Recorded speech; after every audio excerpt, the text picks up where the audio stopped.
ಕಾನೂನು ಪಾಲನೆ ಮಾಡೋರೆ ಕಾನೂನು ಉಲ್ಲಂಘನೆ ಮಾಡಿದ್ರೆ ಹೇಗೆ ಅನ್ನೋ ಪ್ರಶ್ನೆ ಕಾಡ್ತಾ ಇದೆ. ಮಾದರಿಯಾಗಬೇಕಿದ್ದ ಪೊಲೀಸ್ ಪೇದೆ ಇಸ್ಪಿಟ್ ಆಡ್ತಾ ಇರೋಂತಹ ಫೋಟೋ ವೈರಲ್ ಆಗಿರುವಂತಹದ್ದು. ದೇವಲಗಣಗಾಪುರ ಪೊಲೀಸ್ ಪೇದೆ ಜೂಜಾಟ ಆಡುತ್ತಿರುವಂತಹ ಫೋಟೋ ವೈರಲ್ ಆಗಿದೆ. ಹುಲಿಯಪ್ಪ ಪೂಜಾರಿ ದೇವಲಗಣಗಾಪುರ ಪೊಲೀಸ್ ಪೇದೆ ಅಂತ ಹೇಳಲಾಗ್ತಾ ಇದೆ. ಕಾನೂನು ಪಾಠ ಮಾಡಬೇಕಾದ ಪೊಲೀಸರೇ ಈ ರೀತಿ ಮಾಡಿದ್ರೆ ಸಮಾಜಕ್ಕೆ ಯಾವ ಸಂದೇಶ ನೀಡ್ತಾರೆ ಅನ್ನೋ ಪ್ರಶ್ನೆ ಎಲ್ಲೆಡೆ ಕಾಡ್ತಾ ಇದೆ. ಇನ್ನು ಮಾದರಿಯಾಗಬೇಕಾಗಿರ್ತಕ್ಕಂತಹ ಪೊಲೀಸರು ಈ ರೀತಿ ಮಾಡಿದರೆ ಹೇಗೆ ಅನ್ನೋ ಪ್ರಶ್ನೆ ಕೂಡ ಕಾಡ್ತಾ ಇದೆ.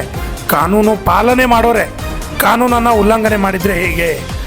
ಇಸ್ಪಿಟ್ ಆಡಬೇಡಿ ಅಂತ ಹೇಳೋ ಪೊಲೀಸರೇ ಈ ರೀತಿ ಇಸ್ಪಿಟ್ ಆಡಿದ್ರೆ ಸಮಾಜಕ್ಕೆ ಯಾವ ರೀತಿಯಾದಂತಹ ಸಂದೇಶವನ್ನು ಕೊಡ್ತಾರೆ?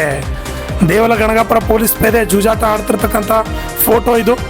ಏನು ಹುಲಿಯಪ್ಪ ಪೂಜಾರಿ ದೇವಲಗಣಗಾಪುರ ಪೊಲೀಸ್ ಪೇದೆ ಅಂತ ಹೇಳಲಾಗ್ತಾ ಇದೆ. ಕಾನೂನು ಪಾಠ ಮಾಡಬೇಕಾದ ಪೊಲೀಸರೇ ಈ ರೀತಿ ಮಾಡಿದರೆ ಸಮಾಜಕ್ಕೆ ಯಾವ ಸಂದೇಶವನ್ನು ನೀಡ್ತಾರೆ ಅನ್ನೋ ಪ್ರಶ್ನೆ ಎಲ್ಲೆಡೆ ಕಾಡ್ತಾ ಇದೆ.